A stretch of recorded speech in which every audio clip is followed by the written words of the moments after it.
형사소송법 12주차 첫 번째 수업 시작하겠습니다. 이번 시간에 보실 부분은 상소의 일반으로서 상소, 상소의 이익, 상소의 포기, 취하, 일부 상소 순으로 살펴보도록 하겠습니다. 먼저 상소의 의의를 보시면요. 상소란 확정되지 아니한 재판에 대해 상급법원에 구제를 구하는 불복 신청 제도를 말합니다. 재판에 대한 불복 신청이라는 점에서 불기소 처분에 대한 항고나 재정 신청과 같은 검사의 처분에 대한 불복 신청과 구별이 되며 확정되지 아니한 재판에 대한 불복 신청이라는 점에서 확정 판결에 대한 비상 구제 절차인 재심 또는 비상 선고와 구별됩니다.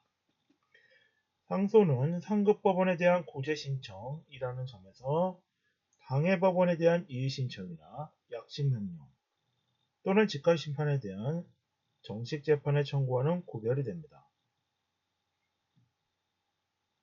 상소의 종류로는 1심 판결에 대한 상소인 항소, 2심 판결에 대한 상소인 상고, 법원의 결정에 대한 상소인 항고가 있습니다.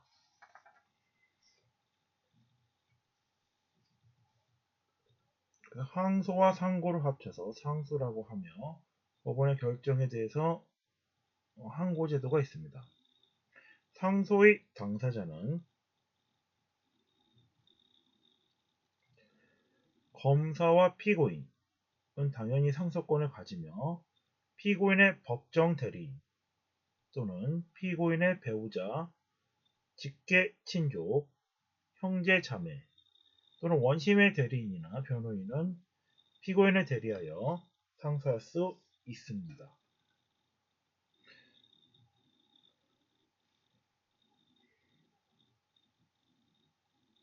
상소권은 재판의 선고 또는 고지에 의해 발생하며 상소기간이 경과하거나 상소의 포기, 취하에 의해 상소권이 소멸하게 됩니다.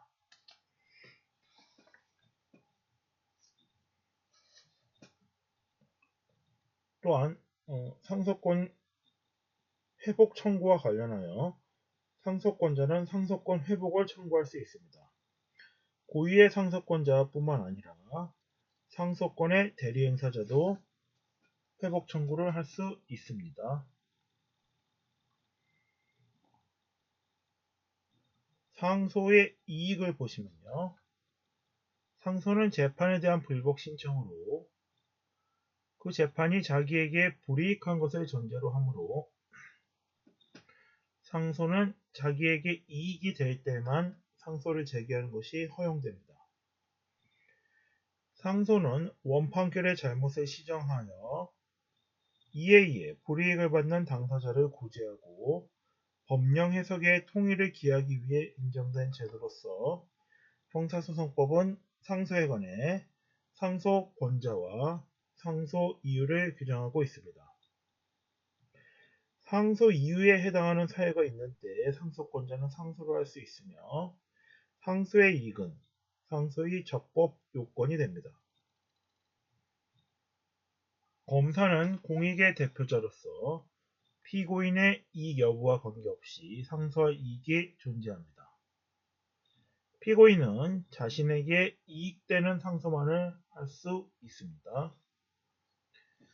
형 선고 판결, 형 면제 및 선고 유예 판결과 같은 유죄 판결은 상소의 이익이 인정됩니다. 무죄 판결은 피고인에게 가장 유리한 재판이므로 피고인에게는 상소의 이익이 없습니다. 무죄 판결의 경우 이유를 불문하고 피고인의 법익 과탈은 없으며 무죄 판결의 이유로 다투는 상소는 허용되지 않는다는 것이 다수설과 판례의 입장입니다. 판례는 피고 사건의 소송 조건이 결여되어 법원이 유무죄의 실체 판결을 할 수 없는 형식 재판의 경우 피고인이 무죄를 주장하여 상소할 수는 없다고 보고 있습니다.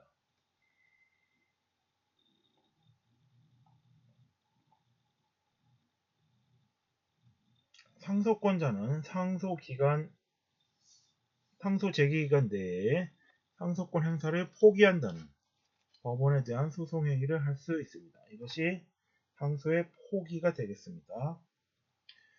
상소의 취하는요, 일단 제기된 상소를 처리하는 법원에 대한 소송 행위로서 검사 피고인 또는 항고권자는 상소의 포기 취하를 할 수 있습니다.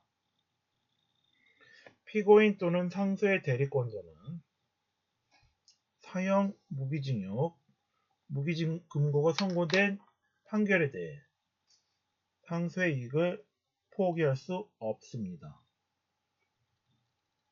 법정 대리에 있는 피고인이 상소의 포기나 취하를 하면은 법정 대리인의 동의를 얻어야 합니다. 법정 대리인이 사망 기타의 사유로 동의를 할 수 없는 때에는 예외를 합니다.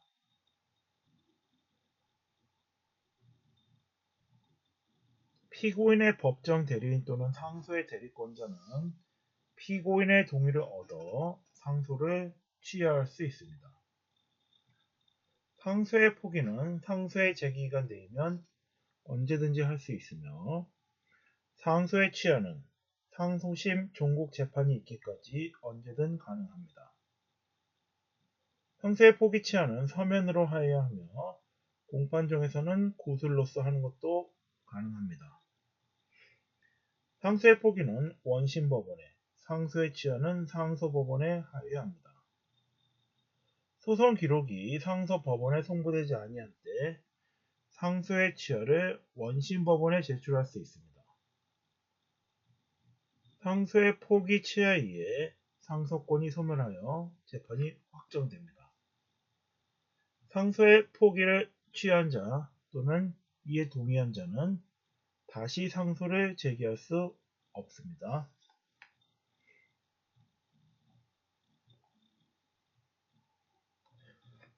일부 상소는 재판의 내용이 가분이고 독립된 판결이 가능한 경우에 허용이 됩니다. 경합범의 각 부분별로 각각 다른 재판이 선고된 때 확정 판결 전후에 수개의 범죄에 관해 수개의 형이 선고된 때 경합범 전부에 대해 무죄 판결이 선고된 경우에는 일부 상소가 허용됩니다. 그러나 경합범에 대해 한 개의 형이 선고된 때 단순일죄, 포괄일죄 또는 과형상 일죄 일부에 대한 상소는 허용되지 않습니다. 부가형은 주형과 일체를 이루고 있으므로 부가형만을 분리해서 상소할 수 없습니다. 집행유예 처분, 환영 처분, 미결고금일수 산입, 압수물 환부, 소송 비용 부담의 재판에 대해서는 허용되지 않습니다. 단 배상명령에 대해서는 독립하여 즉시 항고가 허용이 됩니다. 일부 상소를 하면은 일부 상소를 한다는 취지를 명시하고 불복하는 부분을 특정하여야 합니다. 불복하는 부분을 특정하지 않는 경우 전부 상소로 보아야 합니다. 일부 상소가 있으면 상소 제기된 부분만 상소심에 소송 계속이 되고 상소가 없는 부분은 재판이 확정됩니다. 상소심은 일부 상소된 부분만 심판할 수 있고 확정된 부분에 대해서는 다시 심판할 수 없습니다. 형사소송법 제12주차 첫 번째 시간에는 상소 1번에 관하여 상소의 의의와 상소의 이익, 상소의 포기 취하, 일부 상소에 대해 살펴보았습니다. 이상으로 형사소송법 12주차 첫 번째 수업을 마치겠습니다.